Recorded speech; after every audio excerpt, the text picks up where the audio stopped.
I'm always right, aren't I?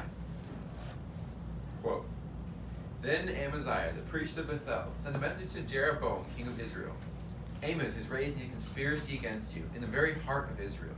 The land cannot bear his words, for this is what Amos is saying. Jeroboam will die by the sword. Israel will surely go into exile, away from their native land. Then Amaziah said to Amos, Get out, you seer! Go back to the land of Judah. Earn your bread there and do your prophesying there. Don't prophesy anymore at Bethel, because this is the king's sanctuary and the temple of the kingdom. Amos answered Amaziah, I was neither a prophet nor the son of a prophet, but I was a shepherd, and I also took care of sycamore trees. For the Lord took me from tending the flock and said to me, Go, prophesy against my people Israel. Now then, hear the word of the Lord. And you say, who do not prophesy against Israel, and you stop preaching against the descendants of Isaac. Therefore, this is what the Lord says.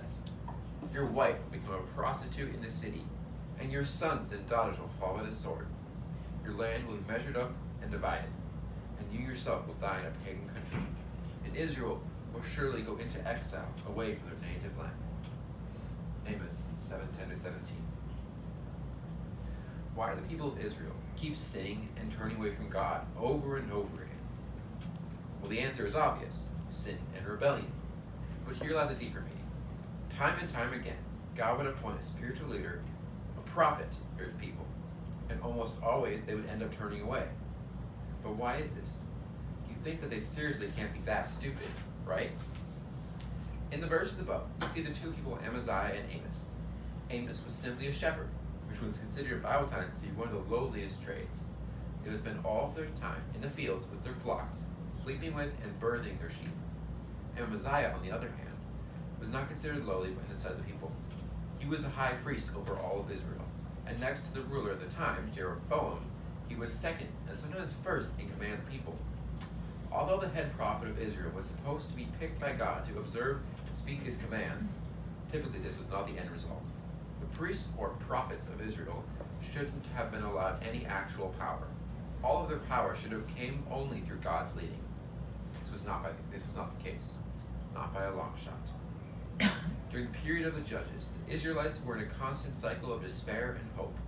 They would have a judge come and save them from whatever thing had corrupted them, and then for the next 10 years, everything would be great. People would have favor, and they'd use it to appoint the judge over the people. Not necessarily a ruler, sometimes just an advisor. Either way, the result was the same. They would elevate these people to a place of power, treating them as gods among men, as they saw fit, being that they had saved them from the atrocities of their sin. But it's clear that they did not look at why the previous period of favor ended. Now, this was not always the case. As with Samson, he died after liberating Israel. But in the case of Gideon, a man with whom God's help had done the impossible of destroying the Midianite army of 135,000 men with only 300 soldiers, it was deemed unthinkable. But then he became their ruler. At the end of his life, he sparked the era of sin again, idols and statues for Israel to worship. Well then, what was Amaziah's problem? He didn't conquer a big army or liberate Israel from some great atrocity, and yet he was blaspheming the prophet Amos. Amos was not a learned man.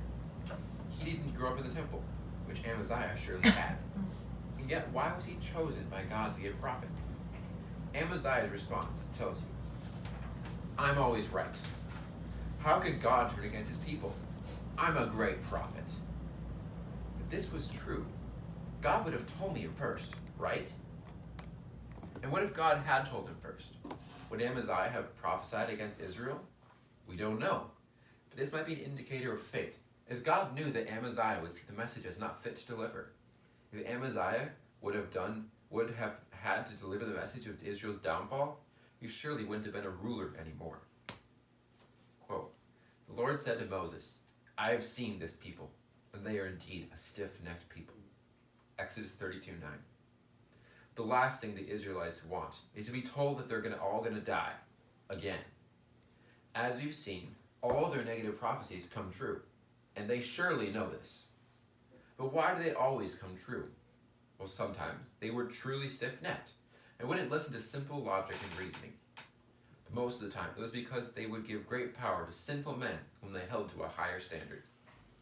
In the end, the Israelites were stiff-necked, and we can't blame everything on their rulers. Even so, they shouldn't have given as much power to their judges, prophets, and priests. This power corrupted them to the point where God had to have someone else prophesy to his prophet that he was wrong. We need to, as a church, look at the mistakes of our ancestors before God has to raise up another judge to set all of our ways straight.